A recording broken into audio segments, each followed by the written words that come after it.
22h, c'est Classico avec Steve Nadjar.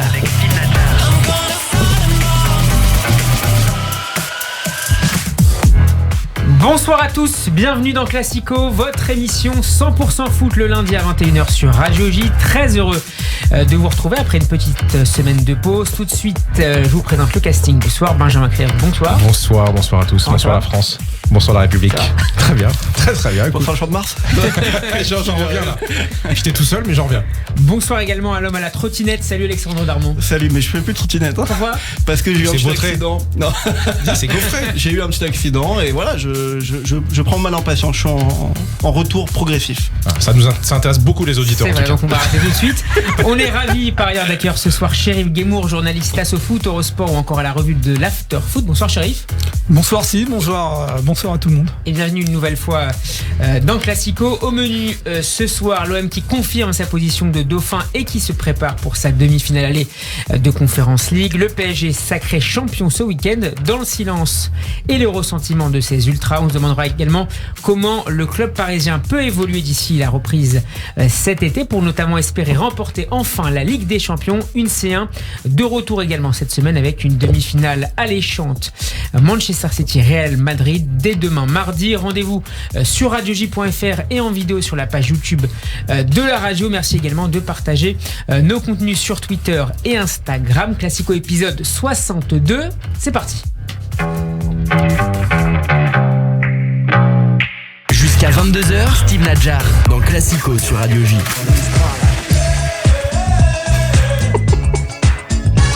Oh lourd. Alors, Quel âge as-tu Tu les as reconnus, Benjamin ? Mais pas du tout. Alex ? Absolument pas. Non mais c'est... Quel âge as-tu quoi? C'est qui? Non, je sais pas, c'est qui? Sharif ? Je vois pas. C'est vrai ? Personne ne voit ? Tu vois que t'es tout seul dans tes délires ou ça va que tu le vois quand Charlie même. et Lulu, non ? Oh là là. Il faut absolument couper ça mais immédiatement. Les Les Marseillais auditeurs, sont tu sais, toujours là. on va recevoir des plaintes. Hein. On commence donc avec l'Olympique de Marseille, victorieux hier soir à Reims, Mais quel match ! 1-0. Les Marseillais confirment leur deuxième place avec désormais 6 points, et toujours d'ailleurs 6 points d'avance sur Rennes et l'AS Monaco. Est-ce que cette équipe marseillaise, messieurs, est celle qui mérite le plus à vos yeux de terminer derrière le PSG ? Petit tour de table, Benjamin. Ouais, ça a été finalement la plus constante parmi les poursuivants. Donc ils ont connu une saison où ils avaient eu des hauts, des bas, mais là ils sont vraiment sur une bonne dynamique, également en Coupe d'Europe et tout. Donc ouais, je pense que c'est l'équipe qui s'impose comme la deuxième équipe de France. Alors on verra l'année prochaine, mais ça ce sera la suite du sujet. Mais pour répondre à ta question, oui. Shérif ?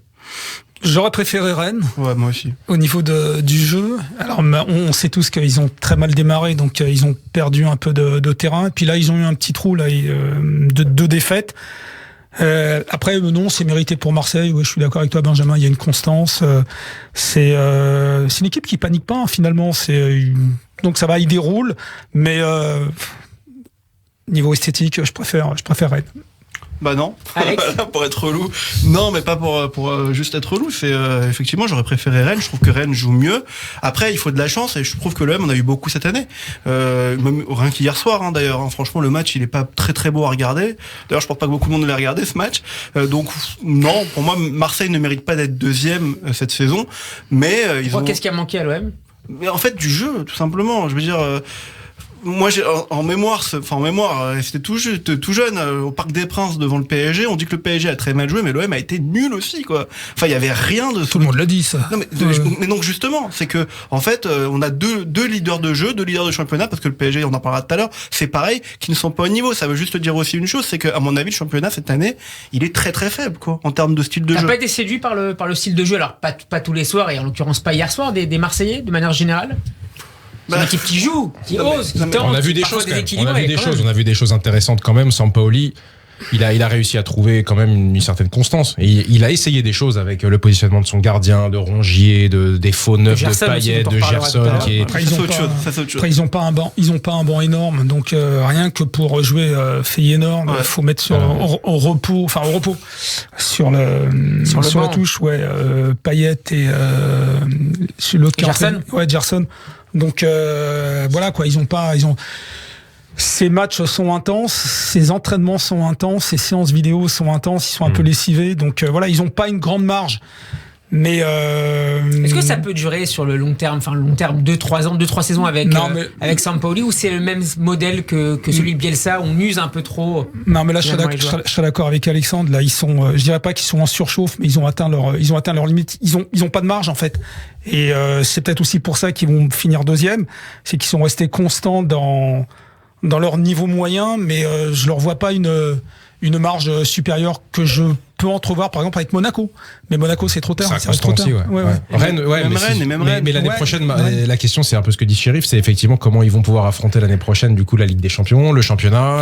Il faudra complètement renouveler justement pour pas de niveau, pas de usure. Renouveler non, mais compléter en tout cas. Parce qu'encore une fois, on se souvient des dernières campagnes marseillaises, c'était risible. Même en Europa League, hein, ils ont pas le niveau, ils ont fini encore dernier. Donc non. Conférence League, c'est bien pour eux.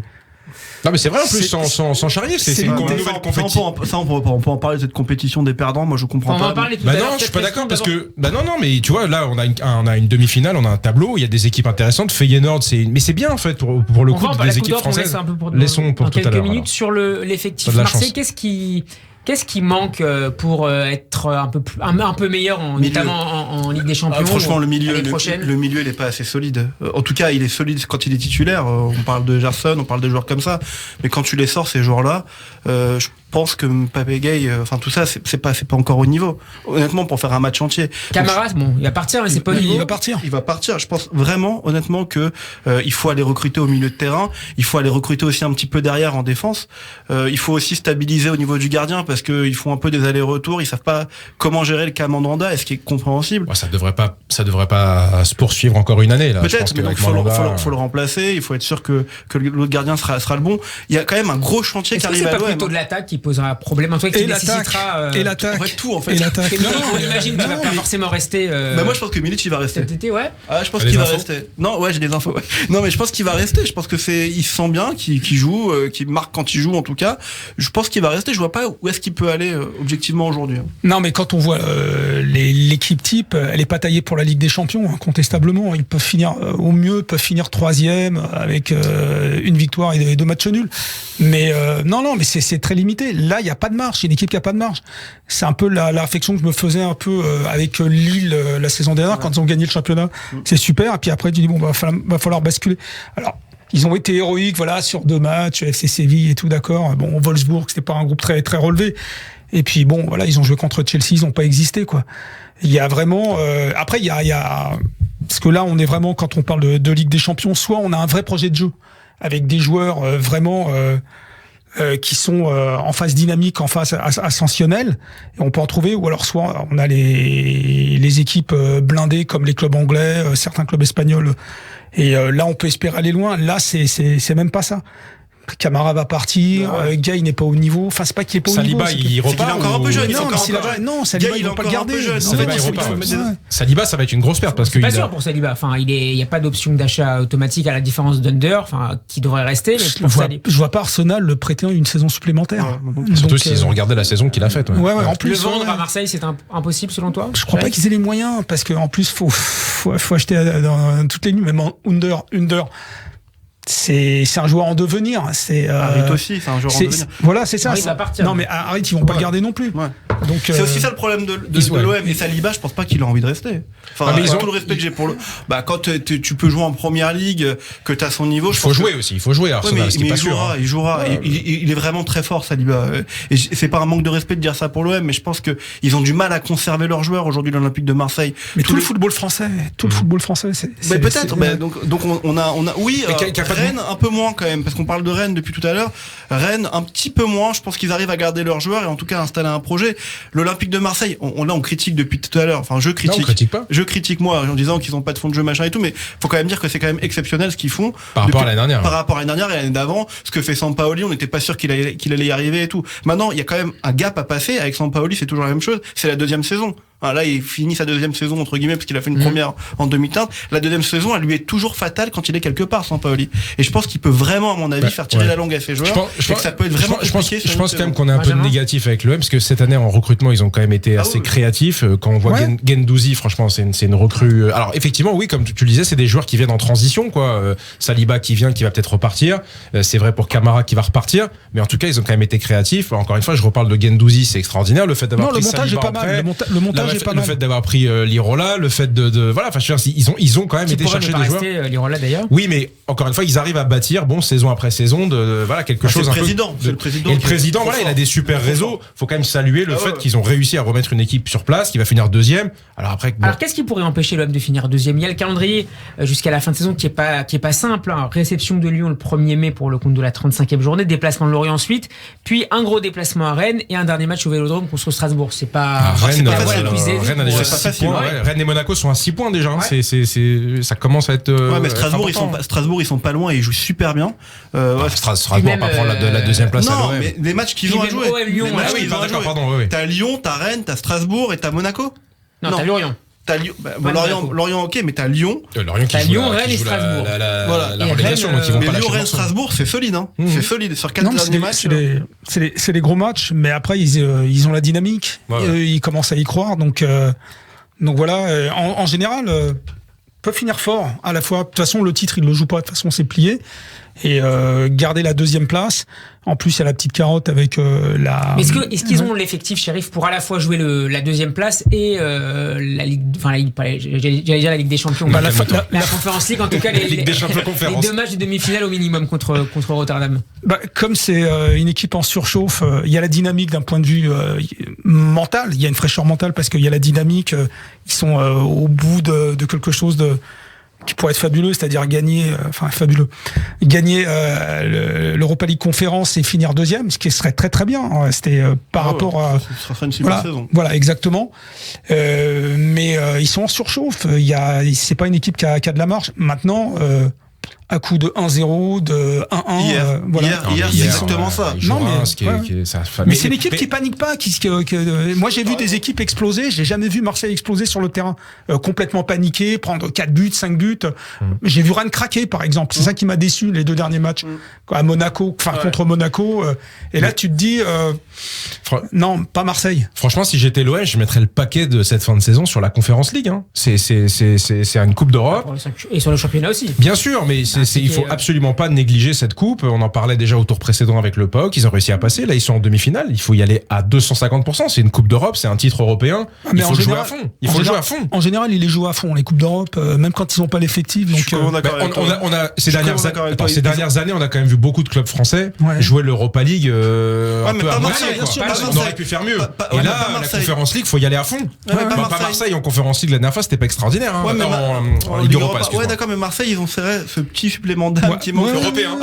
Certains clubs français, il faut avouer qu'ils s'envoient, ils sont très forts et ils jouent du coup à fond. Si on a un supporter marseillais en ligne, tu vois un peu cette transition, on va lui demander s'il choisit d'être deuxième et ou de gagner la Conférence League. Bonsoir Pierre. Quel enchaînement. Salut Steve, ça va? Ça va, merci d'être avec nous. Alors comment tu vois cette fin de saison pour l'Olympique de Marseille, ton club de cœur? Ouais, ça va être chaud, hein. C'est pas fini. Comme c'est l'Olympique de Marseille, on est capable de tout, on est capable de s'écrouler du jour au lendemain aussi. Ce qui fait la beauté de ce club, je crois.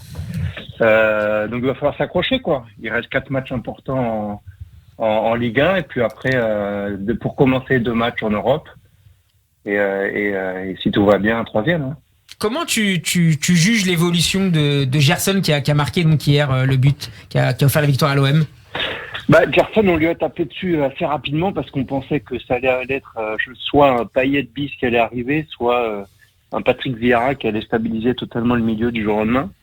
Mais il faut pas oublier que Gerson, il sort d'une grosse saison au Brésil, voire même 1,5 ou 2, si je dis pas de conneries, parce que il avait fait les JO, bref, il avait très très peu de repos. Là, il a enchaîné directement à Marseille, il est arrivé sans préparation, avec la préparation du début d'année au Brésil.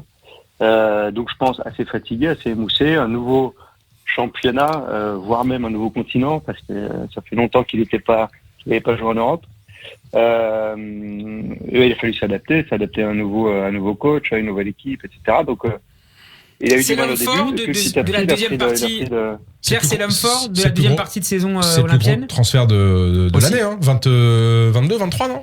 Ouais, Ce qui ça est fait un très moment cher, qu'on hein. avait pas eu un gros transfert. Hein. Le plus gros, un autre gros transfert qu'on avait eu, si je dis pas de bêtises, c'était Lucho, quoi. Moi, ça compare, on peut C'est le cher, comparer un petit 22, peu à Lucho, quoi. Donc ouais, c'est l'homme fort là de la deuxième partie de saison. Clairement, hier, quand il est rentré, on a vu qu'il y a eu une petite stabilisation et que Marseille a pu enfin faire quelque chose parce qu'il n'y avait pas grand-chose en première période.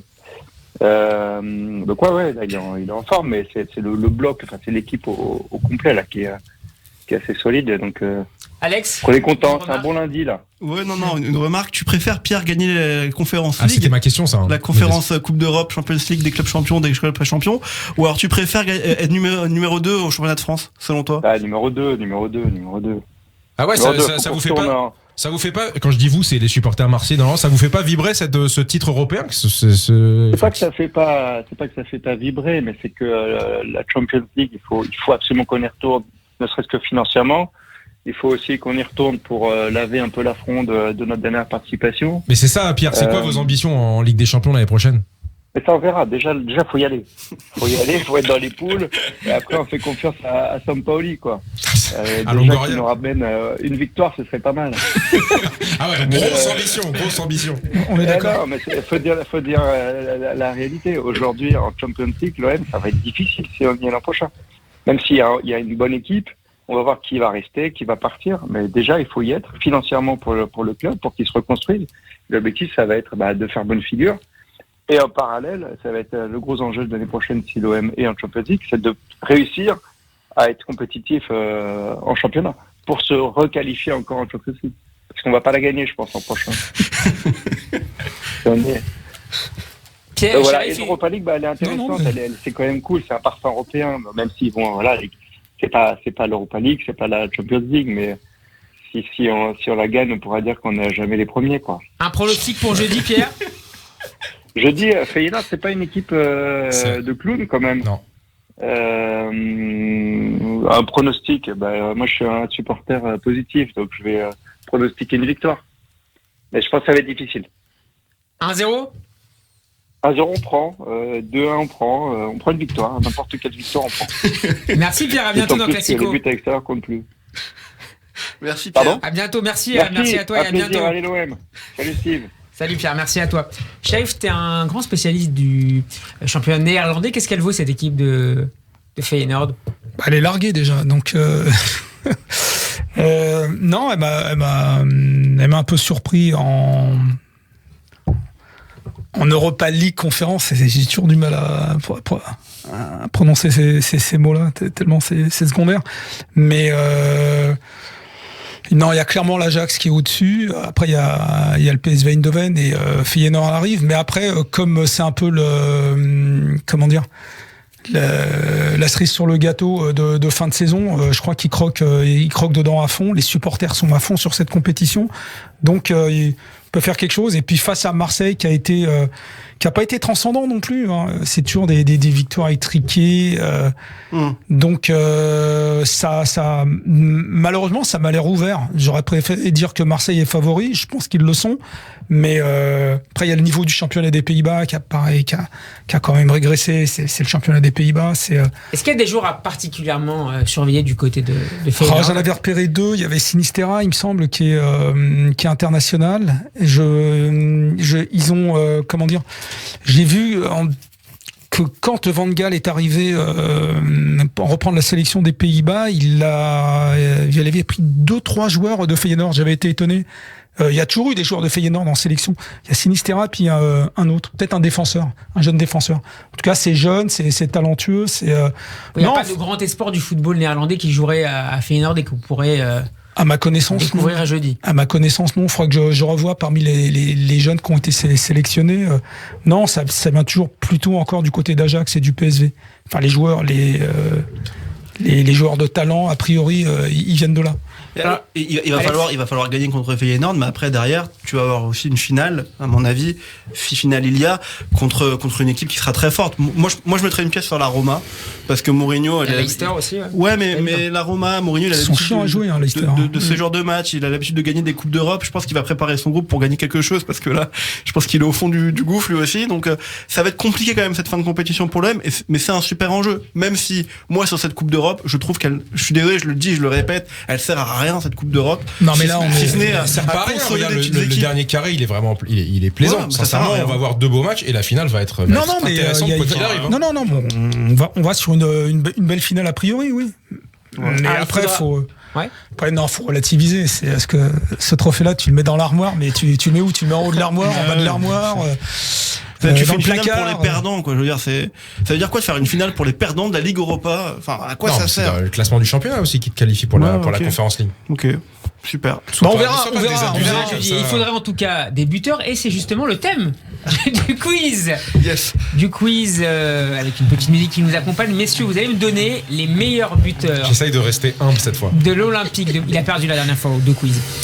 Buteur de l'OM. Donnez-moi les meilleurs buteurs de l'Olympique de Marseille en Coupe d'Europe. Attention messieurs, précision particulièrement importante. Oh mais merde. Toutes les coupes comptent.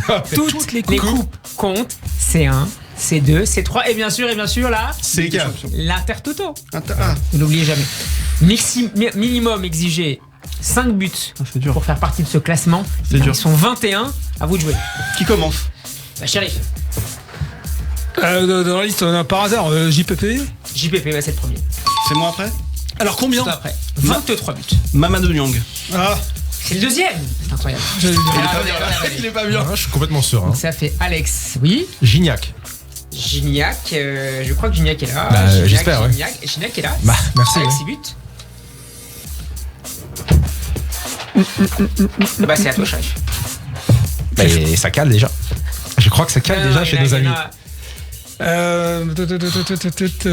Shérif, l'invité. Valbuena. Il est là de justesse, je crois. Attendez, je vérifie. Non, il n'est pas là. T'es pas là? Aïe. Pas là. L'invité qui perd dès le deuxième tour, c'est dur. C'est à moi. C'est à moi. Vas-y, Alex. Payet. Payet, c'est le dernier, le 5e, ça marche. Alex, ça fait 2. C'est à moi. Bah oui, il est facile. Didier Drogba. Didier Drogba. 3e avec. 42. 48. Non, 11 buts. Ah, tu vois. Allez, Shérif, peut-être deuxième chance. Encore? Trop facile. Trop sympa avec l'invité. Il nous fait jamais ça, nous. Bah oui, mais c'est l'invité. Waddle. La vie est j'allais dire injuste. Waddle, Chris Waddle. Il n'est pas là. Deuxième erreur de l'invité, c'est chaud par contre. Ah, c'est fini pour toi, Shérif. Comme il va perdre, j'ai gagné. Regarde-le comme il va Bah perdre. non, il faut que tu trouves quelqu'un. Regarde-le le perdre. Attends, Là. tu peux me laisser réfléchir ou Oh, pas? il y en a des faciles, hein, les gars. Regarde-le. Il y en a des. Ne triche pas. Non, je te jure, je triche pas. Moi là, comme ça, j'aurais dit Florian Thauvin. Florian Thauvin, c'est but. Bien joué, tu me l'as enlevé. Alex. Il y en a des très faciles. Enfin, très faciles. Là, tu peux perdre. Hein. Je peux perdre, oui, mais je ne vais pas perdre. Tu as dit Mamadou Niang, hein? Bien sûr. Très bien. Donc, 22 buts, deuxième position pour Mamadou. mince alors. Bah, Milic. J'ai vérifié, c'est 4 buts. C'est perdu. Donc si j'en gagne, j'ai gagné. Alex, si tu gagnes, c'est terminé. Là, j'aurais dit comme ça, Rudy Voller. Voilà. Oh là Ah, là. putain. Voilà. Égalité. Et non, écoute-moi. Ça aurait été magnifique. Rudy n'est pas là. Vas-y, balance les noms parce que là, franchement. Mais il n'y a pas Rudy Voller. Il y a son compère de l'époque, mais il n'y a pas Rudy Voller. Son compère de l'époque qui était Patrick Balkany. Toujours. Quoi? Bah, je sais pas, Papin, 93. voleur. Boxiche. Il l'a dit, Papin. Ah, Boxiche. Ah là, Putain, le Boxiche. On est con. C'est vrai qu'on Allez, est Boxiche. Nul, surtout qui est à six nul. buts. Tu es nul. Alors Mais c'est vrai que c'est fini, on a perdu. Non, il continue. Titi Camara. T'es éliminé pour ça. Non, mais non, j'allais tu l'as dire déjà dit, Vas-y. Malouda. Il y avait Lucho, il y avait Christophe Dugarry, il y avait Robert Pires, il y avait Scolar. Ah, la honte, c'est la honte. Et il y avait Franck Sauzé. Oh là là. Il y avait André Ayou, Lucas Oh là Ocampo. là. Oh là là. Il y avait même Taïteo. 5 buts. Ben Arfa, 5 buts. Ah, Ben Arfa, 5 buts. Allez, on passe. Match nul, c'est ça Non, c'est Alex qui gagne. je m'y ferai Première jamais. victoire d'Alex. Allez, on passe Je m'y ferai jamais. à la capitale, le Paris Saint-Germain. Ah.